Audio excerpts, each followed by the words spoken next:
Good evening. You've reached the dark side of the mountain. Welcome to Southside Paranormal with your host, DJ Nemo, bringing you top tier investigations. We look at things through history, through time. We look at mysterious hauntings, mysterious creatures, and things that go bump in the night. So strap yourselves in, open up your minds, and question everything.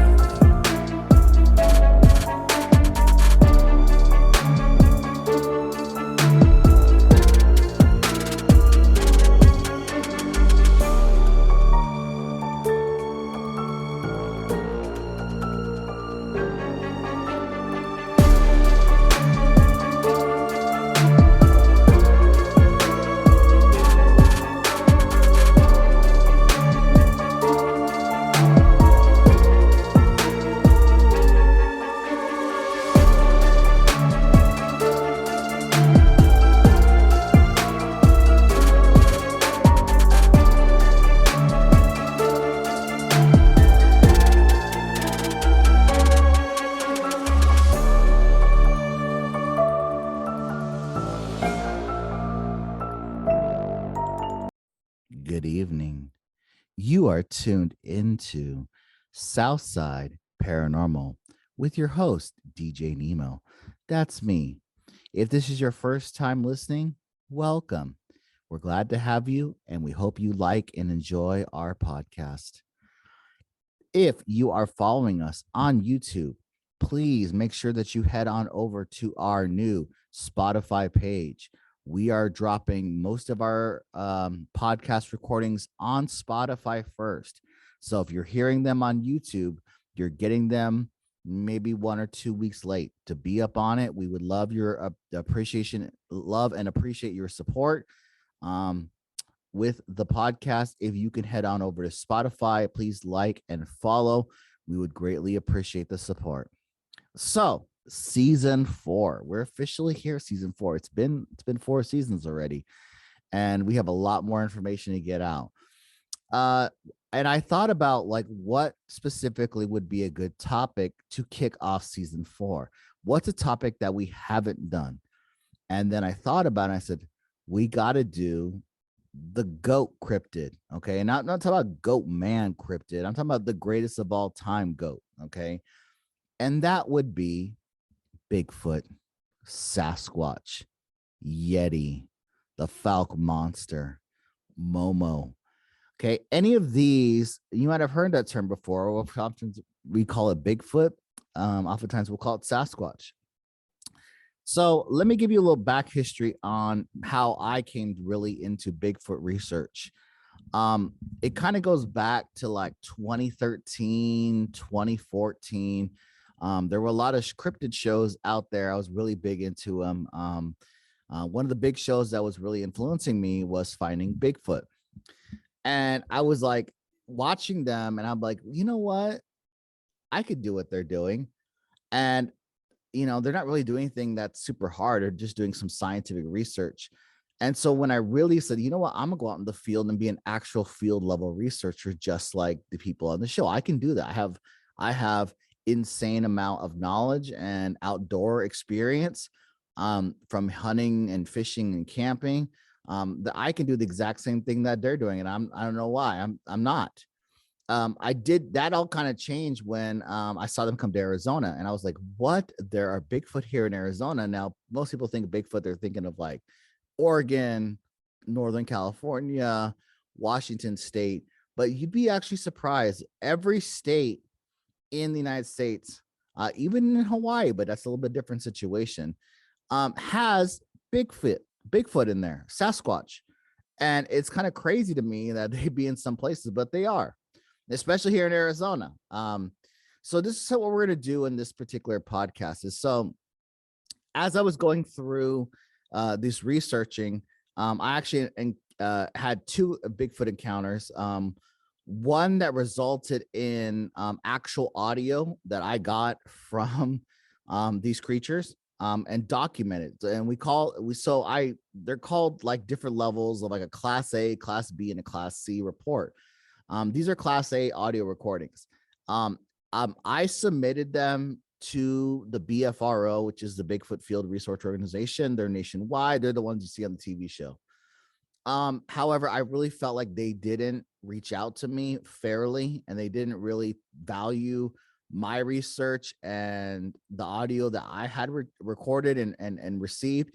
And so at that point, I was just like, I'm kind of done with them and like their hierarchy, and they're kind of like gatekeepers to the cryptid world. And for me, that really turned me off. I think it should be more of like a brotherhood, that you're all helping to learn and grow and get knowledge about these creatures that are very fascinating, because they're very, very different depending on the region you're in. And I felt like they didn't really take my stuff serious. So, I was like, what, I'm just gonna do my own thing. And this is what eventually is one of the contributing factors that led, me to create Southside Paranormal. So that's kind of like a backstory of kind of how I got into Bigfoot Sasquatch research, specifically from that time, 2013, 2014 to present day. So we're going to divide this episode up into two parts. We're doing part one this week. And we're going to get into kind of like the history of Bigfoot and also the 10 types of Bigfoot that are in existence. And then in the second part of this episode, we're actually going to look at actual very famous documented cases of Sasquatch being documented by very reputable resources. And they're very famous stories. So you might know some of them. And then we'll get into, because this is an Arizona podcast, we'll get into actual Arizona sightings. I will give you current sightings, historic sightings. There's one sighting actually here in the Valley of Phoenix, like legit, someone saw it in Buckeye, and we'll read you their story and their sighting in the second episode. So let's get into actual history about Bigfoot, Sasquatch. The first research that we see coming out comes out in 1847. So this is the first time. Now, we're not saying that there wasn't knowledge of these creatures. We know that the Native Americans in Washington State and Oregon, Northern California, had deep respect for these creatures and knew of their existence and tried to tell them to explorers that came to the area. And a lot of times they were just written off, like they weren't valid. Oftentimes it could have been a language issue, could have been a cultural issue. We're really not sure. But so we'll start officially at 1847. And we see Paul Kane. Okay, now Paul Kane was an explorer in Washington State. And he was really exploring it. Not a lot of people had been out there really talking with the Native Americans and documenting it into newspapers and into books. And so he actually gains the trust of the tribes there in Washington State. And they tell them about a creature called the skookum. Okay. And that is the term that they refer to it. And they basically, it was a wild man. And that's the way we refer it. We don't even see the term Bigfoot until way later on. So the first term we see of these creatures is in 1847, and that's with Paul Kane.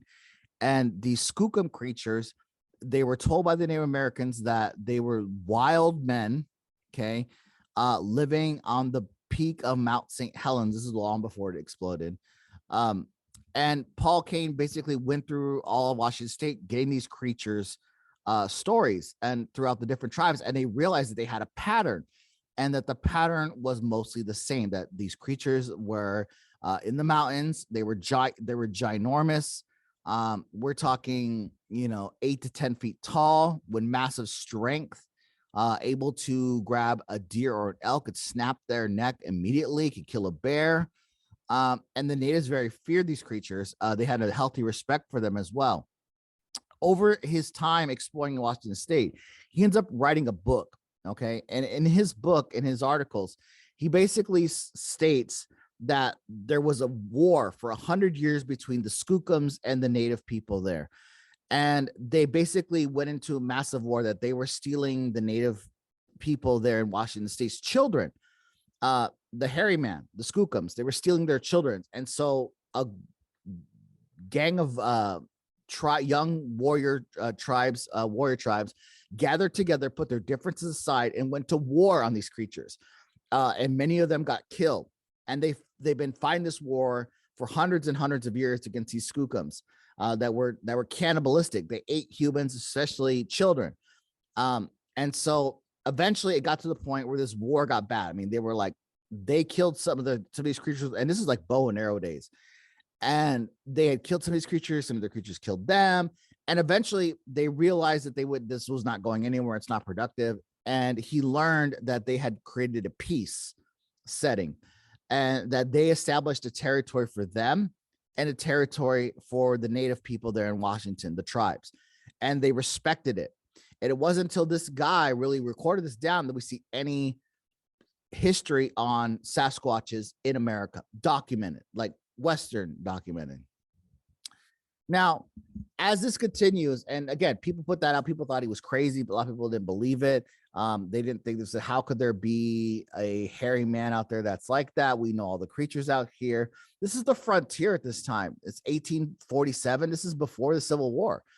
And so this is the wild frontier. And a lot of people, not a lot of Westerners are in Washington State and Oregon. I mean, it's not that long ago, Lewis and Clark were over there exploring. So, it's like, you look at it and a lot of people didn't put it off. It wasn't until we see 1893. And actually we see President Theodore Roosevelt. And Theodore Roosevelt, we know before he became president, kind of was an explorer. He was out in the woods hunting, exploring. He explored a lot of Arizona, Colorado, California, basically all of New Mexico, all these places Teddy Roosevelt explored. And in his book, he writes a book in 1893 called The Wilderness Hunter. And basically, he talks about while he was on his explorations, he met this guy named Bauman. He was like a mountain man. This dude was living off grid, right? Like living off the land. He had lived up there by himself, found a spot, and was just up there. And he said when he was up there, he was out there trapping beaver. Okay. And so like they would kill the beaver and he would take it into the town and sell the beaver pelts. And that's how he earned a living. This dude was just living off the land. That's it. This guy was just like, he was a total mountain man. And so Roosevelt finds him and he just basically starts kicking it with this guy, and they go all exploring all throughout all these forests in the West. And he tells them that like, while he's hanging out with this Bauman guy, he tells him a story about how one night on the Idaho-Montana border, they were actually stalked by a Sasquatch creature. And basically it followed him back to the campsite, and it became really hostile because they started shooting at it. And apparently they didn't hit it. And what ended up happening is that it broke into the camp. They tried to fight it off, and Bauman actually watched it grab this guy and snap his neck like you would snap a pencil in school. He was able to escape away and live to fight another day. But this is the other second documented story of a case where this is a U.S. president documenting this story about this guy and his friend Bauman that had his beaver cap attacked on the Idaho-Montana border. And this is the big thing we see with these Sasquatch, is that they're not all friendly. There are some that are very friendly, but there are a lot of them that are not friendly at all toward humans, and they're very aggressive. In this case, this was one of the aggressive Sasquatch. We don't know if they provoked it by shooting at it, and we'll talk more about that in the next episode. People have taken shots at these creatures, and honestly, it doesn't do anything. It just makes them mad. It's like if you got hit with a rubber band to them. They're so big, they're so strong, they're such beautiful creatures, and I don't know why anyone tried to take a shot at one of these creatures. You're not going to bring it down unless you're hitting it with like a 50 cal. But then again, I mean, you're really lugging a 50 cal through the woods. It's like a 35-pound rifle. I mean, I don't know if I want to carry that thing on a simple backpacking trip. Now, there's a gap of time between 1893, Teddy Roosevelt's book, and we see the next published one is in 1958. And this guy actually was a bulldozer operator. His name is Jerry Crew, and he was working in Humboldt County, California. And he's the first one to really document photographic evidence of these creatures. So he was a bulldozer operator, and he was in a logging company. So they're like really deep out in the woods in California. specifically in the Six Rivers National Forest. And so he finds these footprints and he's like, what is that? It's not a bear. Because I mean, they know what a bear is. They know what a mountain lion is. They had no idea. They thought, well, maybe it was his. And he said this guy had a pretty big shoe. I think he had like a size 16 and it wasn't even close. It looked like a toddler compared to this creature. And he said that he had a 16-inch human foot. And he said he couldn't even fit his foot into these footprints. And so he takes pictures of it. They cast it. And this is what becomes the infamous, it goes out into the newspaper, into the Bigfoot tracks. And this is where we get the name of Bigfoot. It comes from this guy, 1958 Jerry Crew. And once he showed his coworkers the photos and the cast, a lot of them were basically said, hey, we've seen similar things. We just didn't want to say it because we don't lose our job. People talking about they had oil drums to fill the bulldozers and the logging machines and the logging trucks. You know, this is a 450-pound oil barrel, and you can't move it without some kind of excavator or forklift or something like that. And they're moved into places that like you would have to carry it. And what human being is strong enough to lift 450 pounds? Now you'd be like, well, yeah, I could bench that. I'm sure some of you can. I'm sure some of you can, like, you know, you're out there benching that, but like, really, how many of those people exist in that type of setting in 1958 that are like that strong enough to lift a barrel and stick it on top of a mountain? Okay. So this is where we're at. So we're at 1958, which brings us to the big one, 1969, Bob Gimlin. Now, Bob Gimlin and Roger Patterson are probably the one to really set the Bigfoot world afire. And to this day, go watch their footage. Just put Bob Gimlin, Patterson Gimlin film, 1969. They were cowboys, and they had their camera along, and they were out just riding up this river basin in California, and they actually encounter a Bigfoot. Okay, and they film it on like 8mm. And this is the infamous, we call the Patty footage. This is probably the most documented Bigfoot footage. People have tried to analyze it in modern times. People have tried to recreate it. It is impossible to recreate. And I'll tell you why. When scientists broke this film down in modern times, they said, one, if it was a guy in a suit, there's no way they had the technology in 1969 to make a suit that realistic, because you can see the muscles of this creature moving.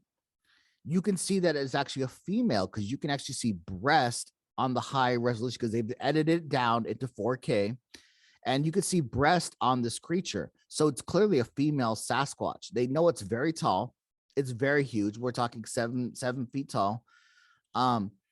Not only did they not have the technology to put a suit on a person, okay, or animatronics, or there was no CGI in 1969. The second thing is its stride. So they actually went out there and caught the track. So after he gets the footage, he goes out there with Bob Patterson, and they look at the tracks and they measure the tracks and the stride of this creature. And if you look at the way, if you watch this film in slow-mo, the way this creature moves, it like moves in a very odd and specific way. Okay. And as it moves, people start to see that it's very, very awkward. It is impossible for a human being. And they've actually tried it. They had scientists come in and find football players that would be relatively close in size. We're talking big football players, offensive lineman type guys, 6'8", 6'9", 6'10", 400 pounds. And they try to have them create the stride, moving their arms, and not only moving their arms, it rotates its head in a fluid way that is impossible for a human being to do without looking really weird. Okay. And you could try, you could watch the breakdown of it, and like the way this head turns, it's like fluid. As it's swinging its arms, it's completely fluid, and it rotates its head like it's nothing. It is impossible to make that stride and pace doing that. Even the best athletes, football players, are good athletes, and they can't do it without looking completely weird. This creature looked like it was nothing for it. It was like a walk in the park to this creature. Okay. So if you see the football players try to recreate this film, they're like leaping. It looks really weird, like they're hopping, skipping, because they can't catch the distance of how tall this creature is. Okay. And not only that, we're talking about football players that are 300-400 pounds.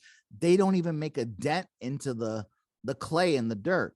This creature made a several inch depth print that Bob Giblin and Patterson got out. They cast it. Okay. So this is probably by far the most accurate footage that we've ever seen of a Sasquatch. And there's been other Sasquatch footage out there, but nothing tops this. Go look it up. You can watch it in slow-mo. It cannot be replicated. There was no gorilla suit in 1969. It's impossible physically to make the strike. Okay. That's all I'm going to say on Bob Giblin. I can spend a whole episode just on that. Once the Giblin footage comes out, that's when other people thought it was only in California, but it wasn't. It wasn't. We come to find out that there are other type Bigfoot creatures in the United States. Okay. And this is what blows people's minds, because they see the Bob Giblin come out. They're like, wow, it's only in California. It's only in Oregon. It's only in Washington State. And people are like, wait a minute. You're talking about, we got this creature here in Arkansas. We got this creature here in Texas. We have this creature here in Arizona. We have it here in New York. In New York, of all places, they have a creature. And we found out that they had just different names for it. While they're calling it Bigfoot, Skookum, Sasquatch in Oregon, Washington, and Northern California, because it's a very similar animal. And they reported different colors, and we'll talk more about that as we get to the 10 types. But basically, we found out there were other creatures that fit the description of a Sasquatch type creature. These included Florida, had the skunk ape. Okay. In the southern states, we see the Falk monster in Arkansas and Texas. We see, they call it the wood booger in Virginia. Okay. And that's a very old saying in the South, like, oh, you better get inside where the boogers get you. They're talking about a Sasquatch. Not only that, the Momo in Missouri, the Plain States. Who would have thought there are Bigfoot in the Plain States? Missouri is a plain state. There's no mountains in Missouri. It's pretty flat. Momo. Okay. It's actually the Missouri monster, but they shortened it down to Momo. Louisiana, the swamp. Who would have thought there would be Sasquatch in the swamp? But there are. It's called the Honey Island Swamp Monster. We also have in Michigan. So we had the Midwest, the Dewey Lake Monster. Okay. We also have the Big Muddy. Okay. That's in Illinois. People are seeing this creature in Illinois in the Midwest. Out of the Midwest, probably the most famous one is the Grassman. The Grassman's in Ohio, particularly Salt Fork State Park. We see a lot of sightings of people seeing the Sasquatch creature in Ohio. And they call it the Grassman because people found these giant dome house type things out in the middle of the forest made of grass, like latched up that a human being would have to make, but they're massive. Okay, I don't know why a human would be spending all day making that, but they're all over the forest. And the Grassman tends to be actually very aggressive, and we'll talk more about him a little bit later on. The old man in the mountain in West Virginia. And then the monster of Whitehall. That's New York. New York City, less than an hour from New York City. There's a Sasquatch reporting out of Whitehall, New York. And it's just crazy to me that these other people have seen these creatures. Okay. What about Arizona? Well, we'll talk about the Arizona. We call the one in Arizona the Mogollon Monster. And again, so once Patterson Giblin comes out, then we see all these other creatures pop up. Okay. And there's a lot, and you can get into any of these ones, do your own research. You can put any of these terms I said into your search engine. DuckDuckGo, probably your best bet. Don't use Google.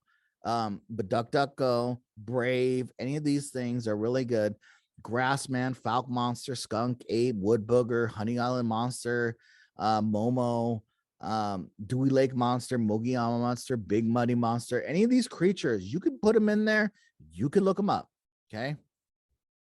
Now let's get in. We're going to close out our first episode with, as we said, there were different kinds. And once they discovered there were different kinds, really, we see the Bigfoot researchers really break it down into 10 types.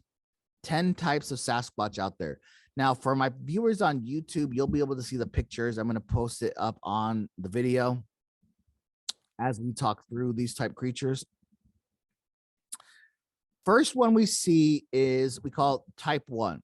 Okay. And there's 10 types. This is the Patty type.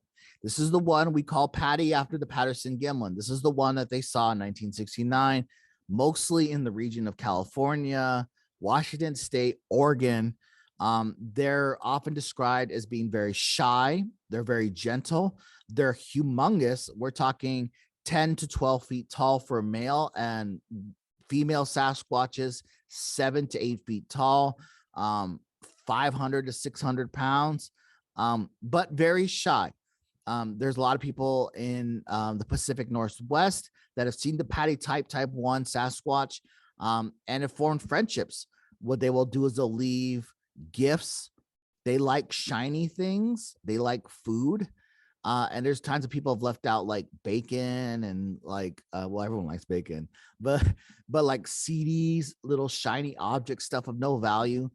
And they'll get left stuff in return, like rocks stacked up, or a pine cone that's been kind of peeled away into like a little object. And so they'll leave, or they'll bring fruit, and they'll leave fruit as a gift back to you. And so there are people that have formed relationships with these creatures in the Pacific Northwest. Now, that's just in the Pacific Northwest. That's a friendly Sasquatch. They're not all friendly, which brings us to the second type.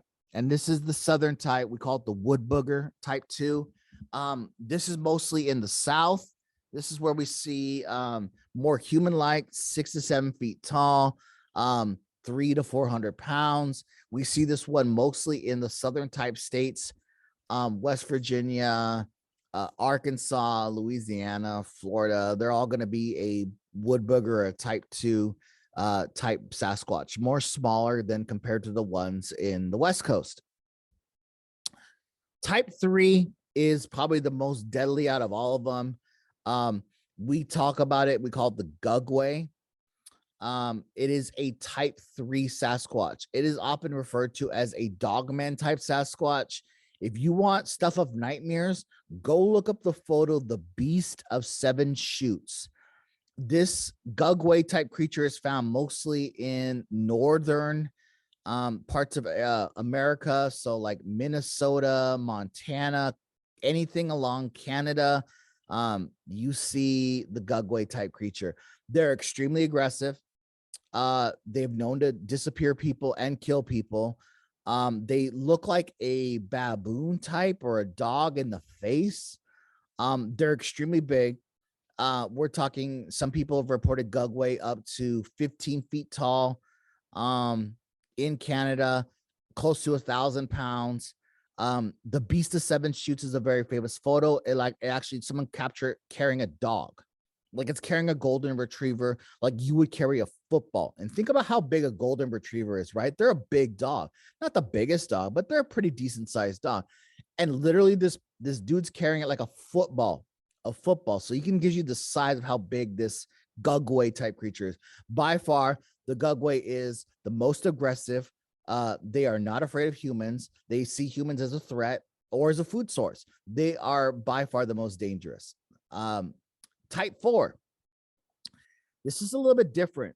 It's ranked in the Sasquatch category, but really, I don't know if it really is classified as a Sasquatch. And then we call it the hominid or the Neanderthal. This one actually is more like a caveman. Okay. They're found mostly in Africa. And you're like, what? Bigfoot in Africa? Yes, Bigfoot in Africa. These hominid type 4 Sasquatch, they kind of look like a caveman, like a Neanderthal. They're very human-like. They don't have as much hair as the first 3. They're very primitive. Sometimes they'll have clothing on. Sometimes they'll be naked. Sometimes they have weapons, including tools like clubs and stone weapons. They're found mostly in Africa. There was a sighting of one in the United States However, that was caused a major thing, but maybe we'll talk about that in episode 2 of season 4. But that is the type 4 Sasquatch. Type 5 is the Wendigo. We call it the shining ones. These are subalpine. These are the ones that are going to be the all-white Bigfoot. People think that the Yeti is an all-white or the abominable snowman is all white. That is incorrect. You're thinking of the Wendigo or the shining one. These are located in the most extreme parts of the world. So we're talking northern Canada, northern Alaska, Russia. Okay. They are very human-like. They're very aggressive. They're basically like an aggressive patty type. So the same structure, 7 to 8 feet tall for a female, 10 to 12 feet tall for a male.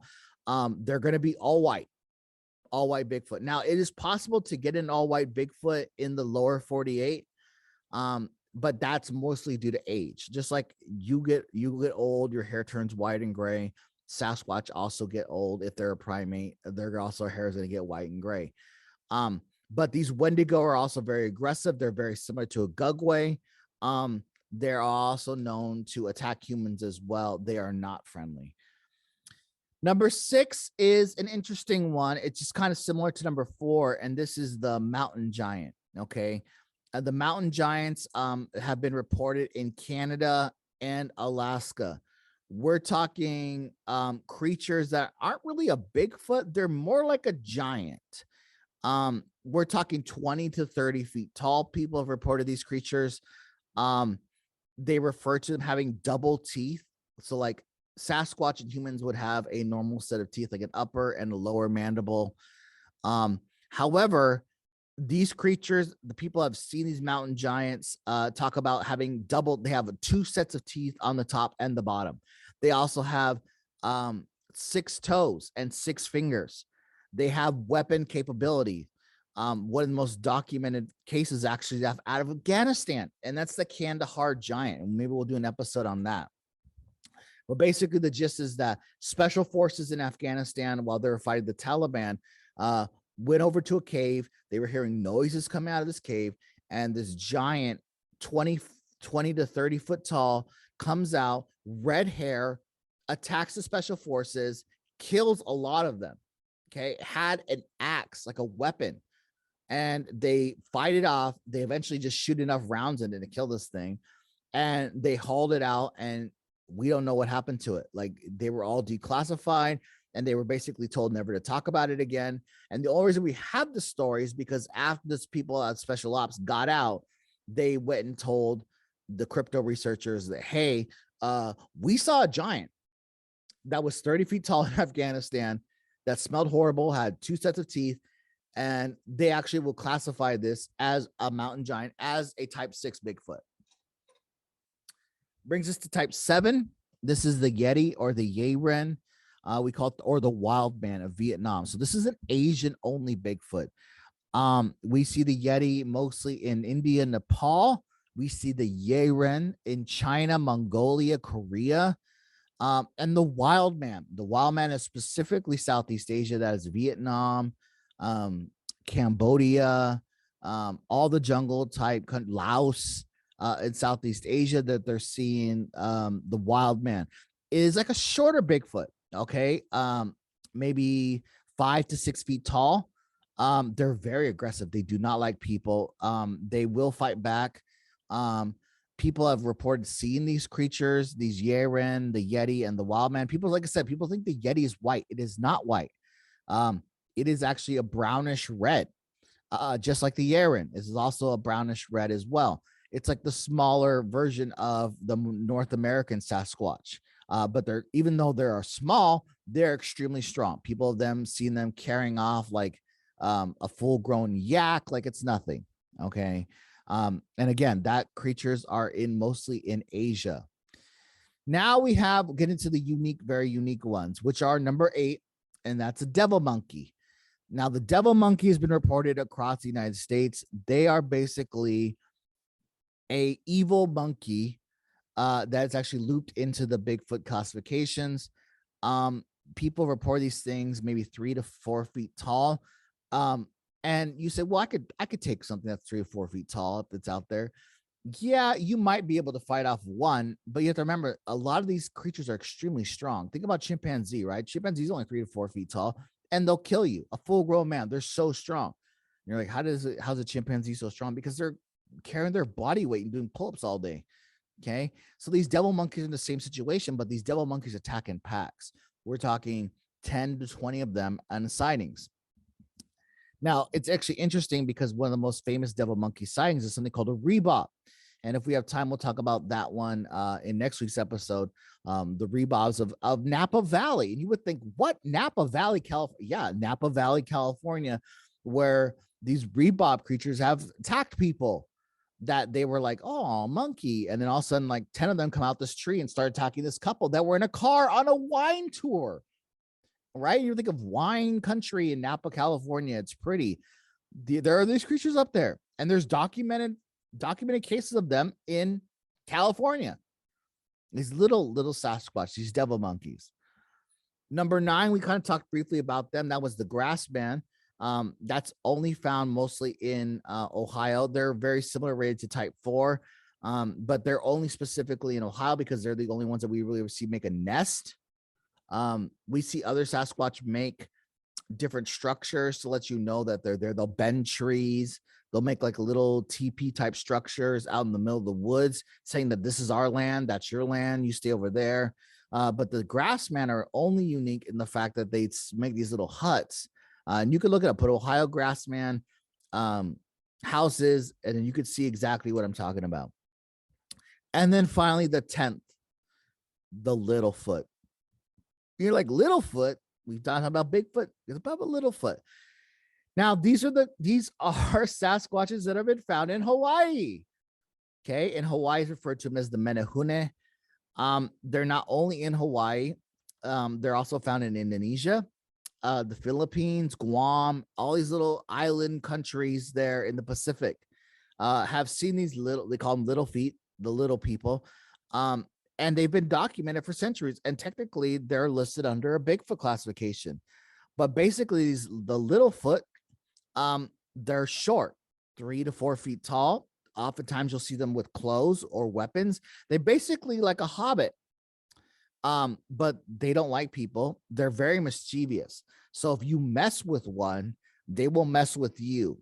Okay, like for example, if you mess with one, or you attack one, or throw a rock at one, they will come back and kill your dog or your cat, okay? Or do something really messed up. Like there are reports of these little creatures.